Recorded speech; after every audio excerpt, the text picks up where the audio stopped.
Hi! In front of me is Samsung Galaxy M04 and today I would like to show you how you can switch on or off adaptive brightness on this Samsung.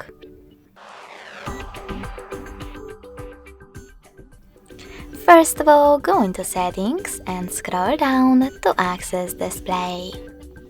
Now tap on this switcher next to adaptive brightness to switch it on or off. You can also go into tap menu instead and click on those three dots on brightness slider. Then manage adaptive brightness and save your changes by tapping on done at the bottom. Thanks so much for watching. If you enjoyed this video, smash that like button, comment and subscribe. Bye!